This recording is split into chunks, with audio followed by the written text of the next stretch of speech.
What if the internet you scroll through every single day is not what it seems? And what if the wildest theories you see online are not just jokes, but a strange window into how we all think? Today, we are peeling back the layers on the internet's most bizarre conspiracies to show you where they came from and the psychological tricks that make them spread like wildfire. The truth is not what you think.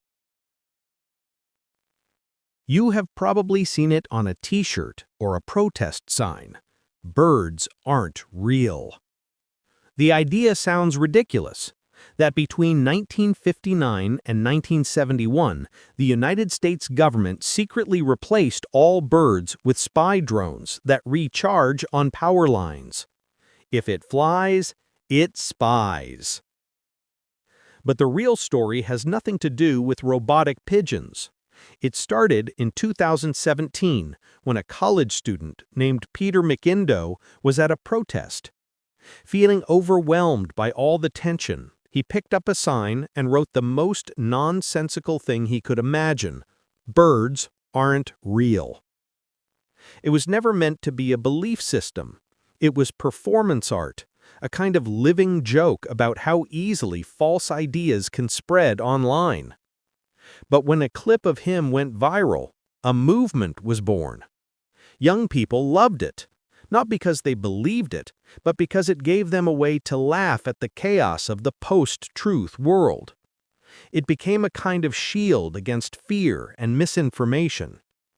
In a time when people were drowning in fake news, this fake conspiracy became a way to say, "We see the madness, and we're not falling for it." Sometimes, a conspiracy is not about belief. It is about belonging. But what happens when a theory feels a little too real? The next one is darker. It is called the dead internet theory. According to it, the real internet, the one filled with genuine people, died around 2016. The idea is that now almost everything online is fake, that we are surrounded by AI bots, automated posts, and fake profiles all talking to each other while we sit and watch. They say the comment sections are filled with robotic phrases and that AI-generated content has taken over.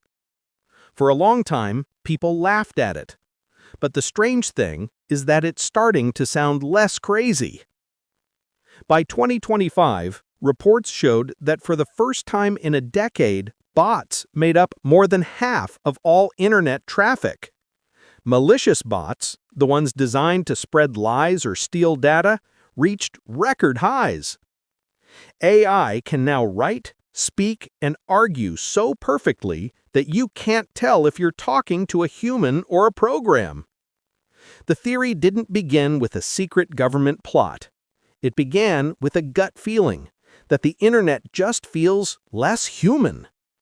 Even major tech leaders like Sam Altman and Alexis Ohanian have admitted that something about this feels disturbingly real. So maybe the dead internet theory isn't a prophecy. Maybe it's just a reflection of what we have already built. So why do we fall for these ideas? Why do we get hooked by things like birds aren't real or the dead internet theory? The answer lies inside the human mind. Our brains are designed to see patterns, to find meaning in confusion, to explain the unexplainable. Conspiracy theories feed our deepest needs. We all have a need to know, to make sense of chaos. We have a need to feel safe and in control, to believe that if there is a plan, we are not powerless. And we have a need to belong, to feel like we are part of a group that knows the truth.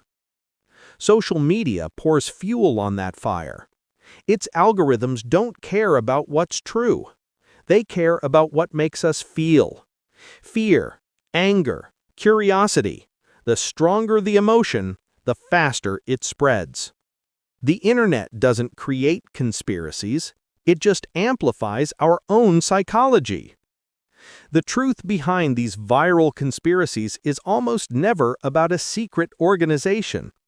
Birds aren't real started as a joke. The dead internet theory started as a feeling. They go viral because they speak to something deeper, our confusion, our fear, our desire to understand the world. They're like mirrors showing us who we really are. The real secret is not that birds are drones or that the internet is dead.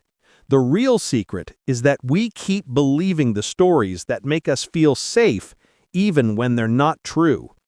Because in the end, the greatest conspiracy is not out there somewhere. It's in our own minds. If you've ever found yourself questioning what is real online, share your story in the comments. And for more deep dives that separate the signal from the noise, subscribe to Beyond the Frame.